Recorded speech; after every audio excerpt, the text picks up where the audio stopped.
vraiment l'équipe s'est améliorée aussi. Comme Emerald Smashmire joue très très bien en ce moment. Mais comme j'avais dit dans les autres épisodes, tous les autres équipes se sont améliorées beaucoup aussi.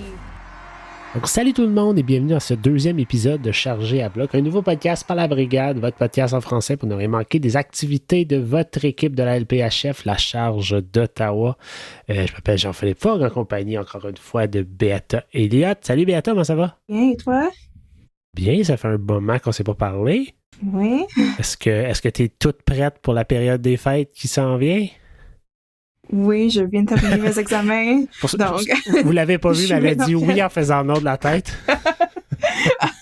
Je suis trop fatiguée en ce moment pour vraiment profiter, mais c'est peut-être pour ça que j'ai vraiment besoin du temps des fêtes. C'est difficile les fêtes en vieillissant, hein? On dirait que comme... Oui.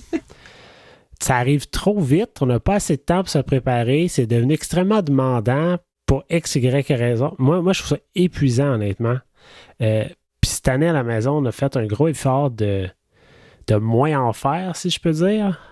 Tu sais, pas Noël, c'est le fun, mais souvent, on célèbre pas Noël pour les bonnes choses, j'ai envie de dire. Oui, moi, ma famille, cette année, on fait pas grand-chose. C'est vrai? Oui, ça devient un peu plus calme récemment. Comme quand j'étais petite, souvent, on voulait visiter la famille comme chaque année. Puis, ouais. OK, la famille de ma mère habite à Vancouver, puis la famille de mon père habite en Caroline du Sud, aux États-Unis.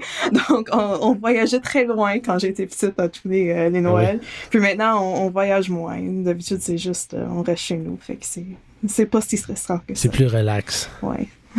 Maintenant, j'ai 2 enfants en bas âge. Mon frère a eu un bébé cette année. Fait on dirait qu'on a essayé de changer le focus puis le mettre sur les enfants. Ouais. Nous, essayons de moins se casser le basic puis focusons sur eux autres. Leur Noël à eux autres, que ce soit un peu plus agréable, plus magique. Puis ça fait du bien. Ça fait du bien de juste revoir les priorités des fois. La Charge a joué 4 matchs depuis le début de la saison. Elle a joué son premier match à Montréal. Tu étais là. D'ailleurs, tu en as parlé avec les boys sur le podcast régulier de la Brigade. Mm-hmm. Stu était là également. On a eu un match au Centre Canadian Tire qui n'était pas avec guichet fermé. Est-ce que tu peux revenir rapidement sur ton expérience à la Place Belle contre Montréal? À la Place Belle, mais à part le fait qu'on n'a pas gagné, c'était super le fun. Il y avait beaucoup de monde là. Malheureusement, j'ai pas trouvé Stu. J'ai pas pu renverser une bière là-dessus. Je t'avais demandé, hein? Oui, je sais. Et honnêtement, je le cherchais. J'avais ma bière en main à chaque fois que je partais de mon siège, mais non, je l'ai pas trouvé. Mais non, c'est comme la Charge a très bien joué, je trouve. Au moins comme il y avait des moments où on jouait un peu moins bien, mais comme au total, j'étais très impressionnée. Puis non, c'est le fun d'apprendre à connaître des nouvelles joueuses. Oui. Dans le premier match, parce que comme il y avait plein de joueuses que je connaissais tellement pas, puis je sais que les personnes autour de moi ont trouvé ça drôle que je criais après des joueuses dont je venais d'apprendre le nom, surtout Rona Savalainen. Au début, je me disais, c'est qui c'est qui elle? Je me souviens pas c'est qui. Puis là, vers la fin, je disais, c'est ma joueuse préférée! Go Savalainen, je l'adore! Parce que la dernière fois, on parlait on parlait de Daryl Watts, puis tu disais à quel point tu étais déçu qu'elle était partie. Fait que tu as trouvé ta joueuse, je suis content. Exactement. On va en reparler, mais juste avant, en deuxième partie de l'épisode, on va recevoir Jean-François Plante, qui est directeur des relations médias et des communautés pour la Charge d'Ottawa. Lui qui a remplacé Sylvain Saint-Laurent, qui avait ce poste-là l'année passée, ancien journaliste du journal Le Droit à Ottawa. Donc, il va nous rejoindre un peu plus tard, mais pour l'instant, tu as parlé de ta nouvelle joueuse préférée, numéro 88 de la Charge, dont je ne prononcerai pas le nom parce que j'en suis incapable. Je vais te poser une question, puis ça me vient parce que tu en parles. Quand même, grosse nouvelle, les équipes de la Charge sont maintenant dans NHL 2025. Je ne sais pas si tu es une amatrice du jeu, si tu joues. Vraiment non. Moi, je t'avoue que le dernier jeu de NHL que j'ai vraiment joué, c'était 2003 avec Jarome Iginla. Là. Oh wow, OK. J'ai vraiment déconnecté depuis ce temps-là. Mais l'idée, je pense, qu'elle est excellente. Il y a des ligues partout en Europe. La OHL est là. Toutes les ligues juniors sont là. Fait que ça fait juste du sens que la PWHL soit là. Je pense qu'on pouvait déjà jouer comme les équipes internationaux. Oui, au moins Canada, États-Unis. L'année passée, c'est l'année passée qu'il y avait... Je pense que oui, mais là, c'est bon qu'on a maintenant la LPHF, ça a plus de sens. C'est plus similaire à la LNH que... Ouais. Et que je sais les équipes. EA Sports a sorti le classement des meilleures joueuses par position. Clairement, Marie-Philippe Poulin était dans le top. Mais dans les défenseurs, selon le jeu, bien sûr, la meilleure défenseur de la charge serait maintenant ta nouvelle joueuse préférée. Mais moi, ma question, c'est est-ce qu'elle est vraiment si bonne que ça comparée aux autres défenseuses de la charge? Je ne sais pas. Je ne sais pas c'est comment ils vont calculer ça dans le jeu. Je sais pas. Parce que elle a joué 4 matchs avec la Ligue. Avant ça, elle était en Europe. Comment t'évalues ça? Je ne sais pas. C'est même pas possible pour genre les gens qui s'intéressent beaucoup au hockey féminin puis essaient de comme faire les stats puis tout parce que c'est toujours difficile de faire la comparaison entre les ligues. Ouais. Mais je ne sais pas. Je sais que plein de gens qui connaissent très bien le hockey féminin n'étaient pas super impressionnés par les classements dans le jeu, donc je ne sais pas à quel point c'est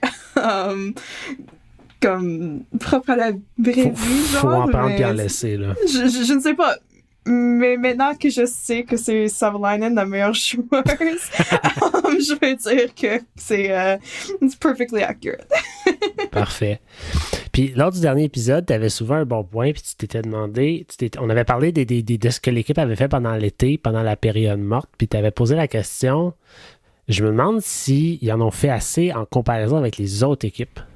Est-ce qu'ils se sont améliorés assez pour être, je veux pas dire compétitionner avec les autres, parce qu'ils vont compétitionner avec les autres, mais est-ce qu'on a une équipe de série ici, là? Je ne sais pas, ouais... Je trouve que c'est comme j'avais dit dans l'autre épisode, je pense que l'équipe s'est améliorée.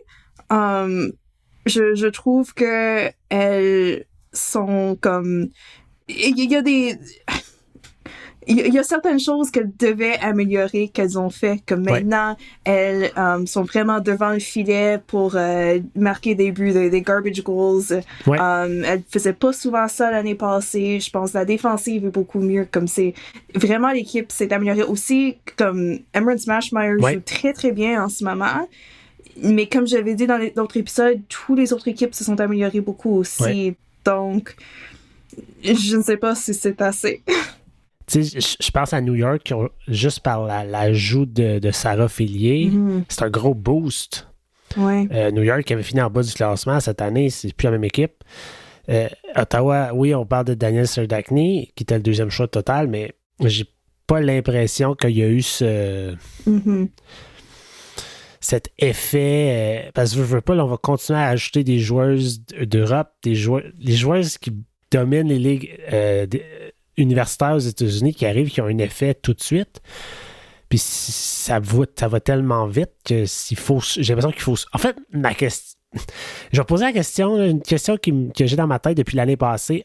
Au moment où ils ont annoncé que la Ligue arrivait, ils ont annoncé les directeurs généraux, les directrices générales des équipes.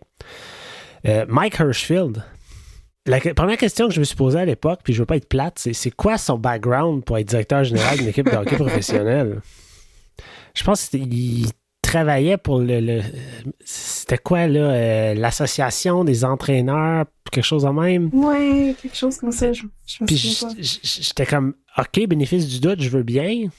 Mais là, j'ai l'impression que 2 ans plus tard, je sais pas s'il m'impressionne avec ses transactions, puis ses échanges, puis ses acquisitions. Et en plus, honnêtement, il y a pas beaucoup de monde qui connaissent très très bien le hockey féminin. Ben, c'est ça. Comme avant l'année passée, il fallait pour vraiment comme s'intéresser au hockey féminin, il fallait suivre tellement de ligues différentes. Puis, oui, j'ai pensé ça un peu aussi quand Mike Hirschfield a été embauché, que comme est-ce qu'on sait s'il écoute le hockey féminin? Est-ce qu'il connaît bien le hockey féminin? Comme, évidemment que oui, à un certain point, mais c'est juste... Oui, c'est un peu bizarre. Ben, puis encore là, comme je dis, moi, le monsieur, je le connais pas. c'est peut-être un excellent choix. J'attends juste de voir un peu des résultats, tu sais. Puis c'est ça. Puis en ce moment, ben, une victoire, 2 défaites, une défaite en prolongation. On a gagné notre match d'ouverture contre Toronto. Quand même une belle performance. On a perdu contre Montréal. On était brièvement premier. Oui, je sais. Je sais. Tout le monde disait stop the count. C'est ça. Ottawa, première place. On ne l'a pas vu souvent dans le dernier 8 ans. Fait que je repose la question, dans le fond. Est-ce qu'on fait les séries cette année? Je ne sais pas. Je pense que c'est trop tôt, toujours. En ce moment, je ne sais pas. J'ai pas beaucoup de confiance. C'est non, possible. C'est vrai. Je pense que tout est possible, mais ultimement... Je pense que l'équipe doit s'améliorer. Je sais pas, je regarde la formation de Toronto et des Sarah Nurse, puis Emma Maltais, il a rajouté Daryl Watts, puis je me dis, on n'a pas ce star power-là pantoute, là. Dan again, est-ce que c'est représentatif d'Ottawa versus Toronto? Peut-être. Parler pour parler, mais est-ce qu'on va encore avoir un certain problème de... Ottawa, ça sera jamais la ville sexy où aller jouer, comme dans la Ligue nationale avec les hommes. Peut-être, oui. Mais on ne sait pas parce qu'en ce moment, on est déjà comme à un désavantage parce que comme il n'y a pas de joueuses de hockey féminin qui ont déjà joué à Ottawa parce qu'on n'avait pas d'équipe avant ça. C'est Donc, vrai. Évidemment que les joueuses vont préférer d'autres villes, mais en même temps, comme j'ai pensé à ça l'autre jour, ces joueuses-là font pas beaucoup d'argent. Ça doit être difficile de vivre à Toronto ou à New York. Comme... C'est vrai que c'est mieux d'être à Ottawa. Ouais, ou même à Montréal, là, je te dis que c'est pas... C'est un pas pire point, mais... tu sais, j'ai toujours cette impression-là quand même que Toronto va attirer les joueurs un peu plus... les gros caractères, les grosses personnalités. Montréal va avoir le monopole de la francophonie. Puis Ottawa va ramasser ceux qui travaillent fort, tu sais. À suivre. Sinon, match au CTC, match au Centre Canadien Tire qu'on attendait. Moi, je l'attendais. Ouais. Ça, j'ai manqué ce match, malheureusement. J'avais autre chose à faire, mais j'ai vu qu'apparemment, il n'y avait pas beaucoup de monde. Ben, quand même 11 000 et quelques personnes. C'était quoi le record l'année passée? Autour de 9 000. Fait qu'est-ce qu'on a vraiment fait un gros... C'était le record pour la charge. C'était le record... Mais c'est sûr que là, l'année passée, on était tellement sur un momentum. À Montréal, à Toronto, on remplissait toutes les grosses arénas. Montréal, on remplit 21 000 personnes. Ça a été le fun. Oui, mais en même temps, je suis pas surprise. Comme... Non, moi non plus.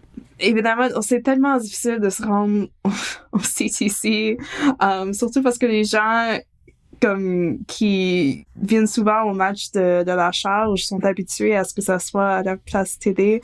Évidemment, si on veut aller voir un match de la charge d'Ottawa, on va pas dire puis on voit qu'il y a un match au CTC, on va pas dire « Oh wow, je veux vraiment aller à ce match-là au Centre Canadian Tire pour mon premier match de charge d'Ottawa. » On va dire « Ah, je vais attendre qu'elle revienne à la place TD parce que ça va être plus facile. » Ben pour vrai, juste l'expérience partisan est plus agréable à la place TD, là. Oui. Tu sais, tu stationnes de l'autre côté du pont, tu marches un petit peu, tu te ramasses un café en chemin, puis boum, t'es arrivé, c'est le fun. On peut souper près de l'aréna. C'est ça. Fait que j'avoue que toutes ces affaires-là, en tant que fan des Sénateurs, on se dit, on dit que c'est long aller au Centre Canadian Tire. Quoique, est-ce que le timing était bon? Oui, le timing était pas bon non plus. Non, je pense que c'était comme... Il y avait beaucoup de choses... Ouais. Comme... C'est pas juste une... Il y a pas juste une raison pourquoi on n'a pas... on n'a pas eu beaucoup de monde. Parce qu'aussi, évidemment, c'était le jour après... comme le gros match de Pizza Line avec les Sens. Oui, c'est vrai. Je pense qu'il y avait un match le jour d'après aussi. Ouais. Apparemment, il y avait comme des tournois de hockey féminin ce week-end-là. Donc, plein de comme joueuses de hockey féminin n'étaient pas à Ottawa. Parce que comme moi j'ai joué au hockey féminin et je sais que les tournois, c'est pas à Ottawa. c'est loin. Non? C'est à Cornwall, c'est à Oshawa. Comme, Cornwall. C'est vraiment... Il faut aller loin pour les tournois. Donc, apparemment, il y avait un tournoi ou quelque chose. Puis en plus, ben c'est un jour de semaine. Donc, évidemment, aussi. les enfants vont pas y aller. Je pense qu'il y avait un match de Suns le jour d'après aussi. Comme c'était tellement de choses en même temps. Ouais. Qu'évidemment, ça n'a pas fonctionné là. Ouais. Puis la semaine passée, les boys ont reçu Jonathan Jobin, qui est journaliste de Radio-Canada. Puis ils ont parlé justement du match. Puis lui, ce qu'il disait, c'est... Lui, il a 2 filles de 5 et 8 ans, je crois. Mm-hmm. Il dit, moi, j'aurais aimé ça y aller avec mes filles, mais à 7 heures, un soir de semaine, c'est pas vrai que je m'en vais là. Fait que le timing... C'est drôle. J'allais dire, ça serait peut-être mieux j'allais suggérer que ça serait mieux d'avoir un match au Centre Canadian Tire vers la fin de la saison des Sens.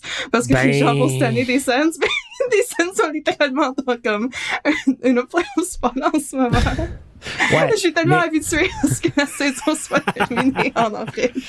Ça, c'est vrai, ça, c'est un autre sujet. Mais l'année passée, par exemple, moi, j'ai vraiment l'impression que la charge a bénéficié du fait que les Sénateurs s'en allaient nulle part. Mm-hmm.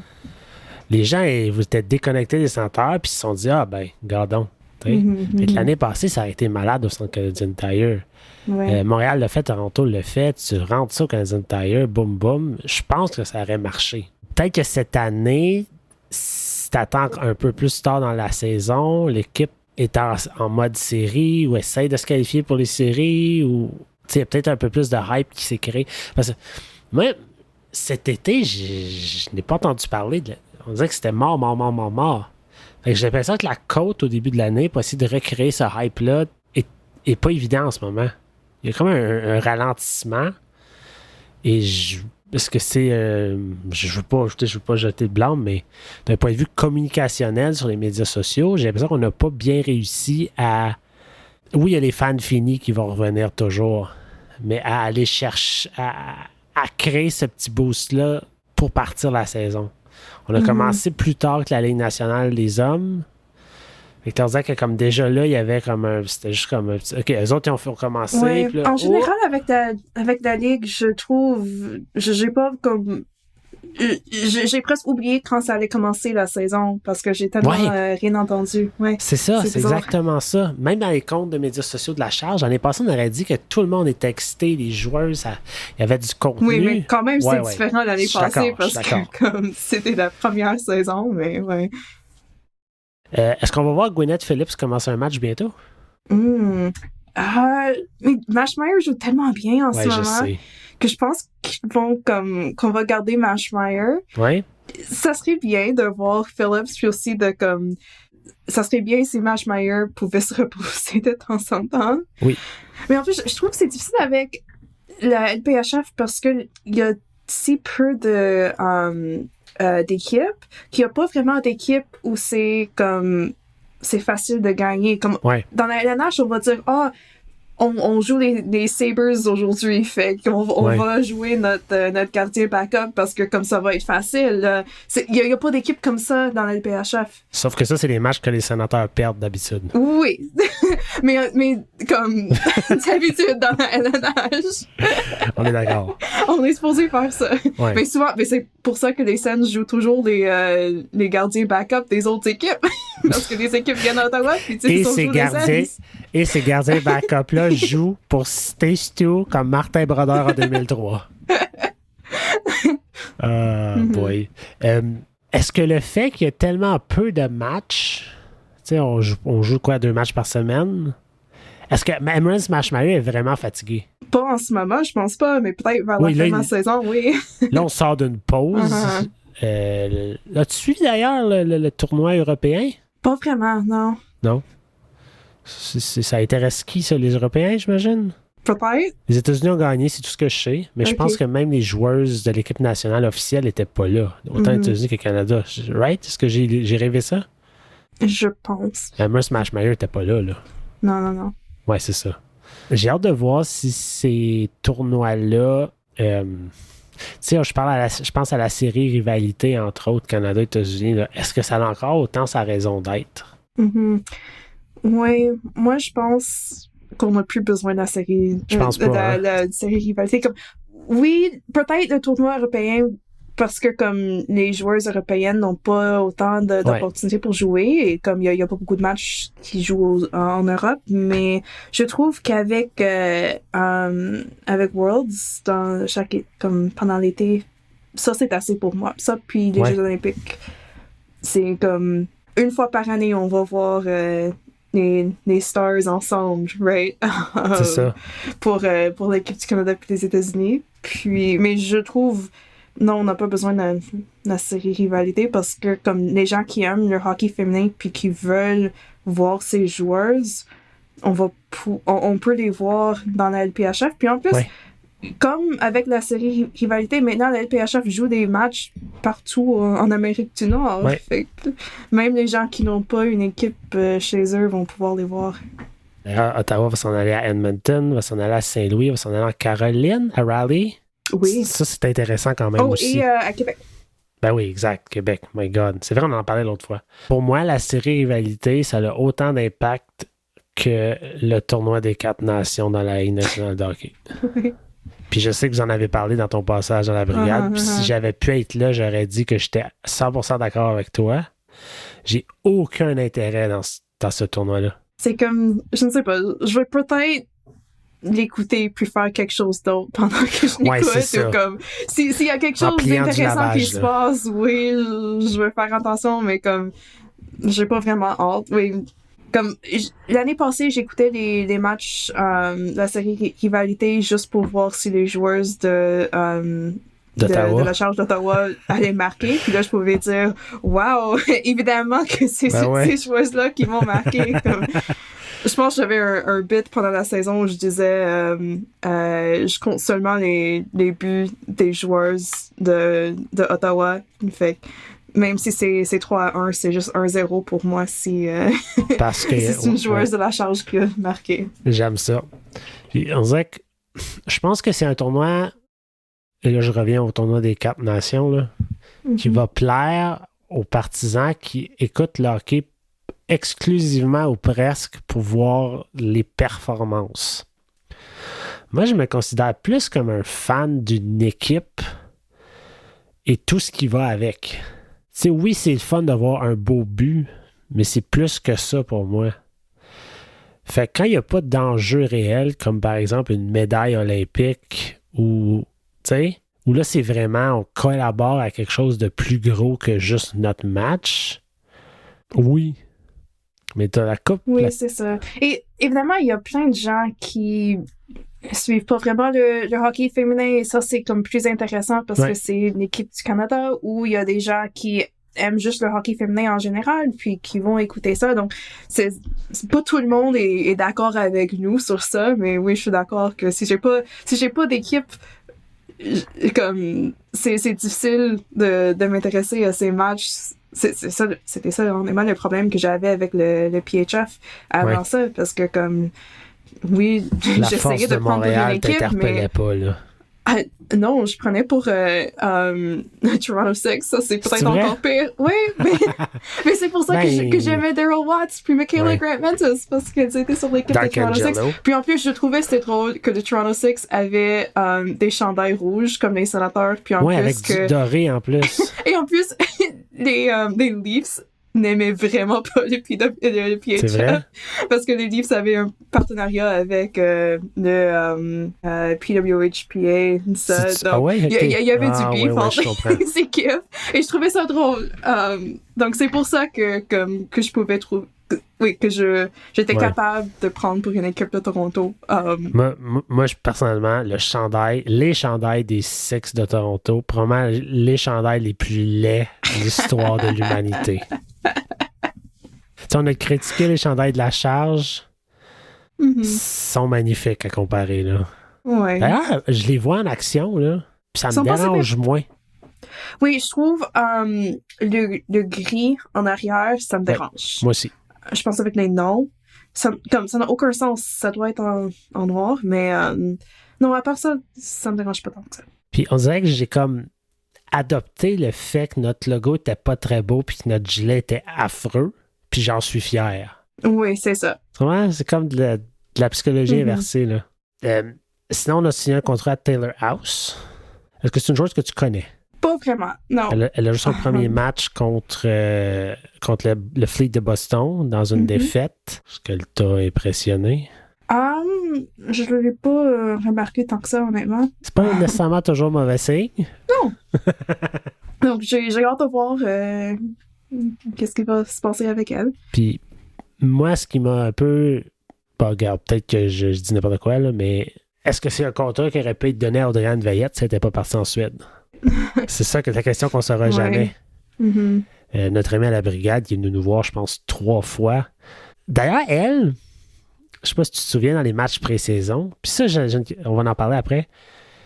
Son premier match pré-saison a commencé, elle a joué sur le 4e trio, je pense. 2e match pré-saison, 2e trio. Moi, je me disais, Seigneur, ils veulent voir quelque chose, là. Finalement, elle l'a coupé quelques jours plus tard. Est-ce que c'est juste moi qui s'imagine que peut-être qu'il y avait... Où était la ligne, tu sais? Mais en même temps, c'est possible que c'est juste... il manquait quelqu'un sur le 2e trio, donc on mettait Audrey-Anne Veillette là parce qu'on voulait essayer notre vrai 4e trio, peut-être. quelque chose. Ça arrive des choses comme ça des fois, puis je pense qu'il y avait plein de blessures en pré-saison. Ouais. Mais surtout, évidemment, Brianne Jenner n'était pas là. Ça, c'est vrai. C'est peut-être ça, c'est possible. Ouais. En tout cas, possibilité. D'ailleurs, Audrey-Anne, on va essayer d'y parler dans la brigade, dans le podcast régulier un peu plus tard après les fêtes, voir comment ça se passe en Suède, puis comment c'est étalé c'était son techniquement 2e camp avec la charge, mais son premier camp, elle avait été blessée, elle avait participé à certaines activités de l'équipe, mais c'était tout. Là, au moins, elle a pu se donner sur la glace. Fait que ça va être intéressant de voir comment ça s'est passé pour elle. Tu sais, une 2e saison où les choses doivent être un peu plus se roder. L'équipe d'entraîneurs, tu sais, toute première saison, premier camp d'entraînement, ça devait être lousse, mettons, là. Zoe Boyd, est-ce qu'on peut en parler? Oui.